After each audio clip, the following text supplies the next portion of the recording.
முதலாவது திட்டம் என்னன்னு பார்த்தீங்கன்னா, தாவேகா கழகம் வெற்றி அடைவதற்கு என்னென்ன நடவடிக்கை எடுப்பது என்பது குறித்து வழிகாட்டப்பட்டது.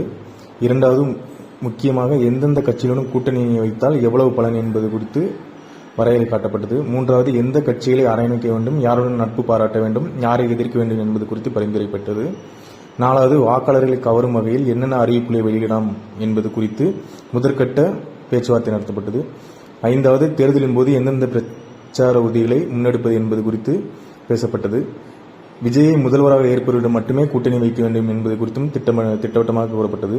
ஏழாவது, திமுக, அதிமுக, பாஜக ஆகிய கட்சிகளுடன் கூட்டணி இல்லை என்பது முடிவு செய்யப்பட்டதாக கூறப்படுகிறது. எட்டாவது, காங்கிரஸ், விசிக உள்ளிட்ட கட்சிகளுடன் கூட்டணி வைக்கும் போது தாவேகா வாக்குவீச்சு எப்படி இருக்கும் என விளக்கம் அளிக்கப்பட்டது.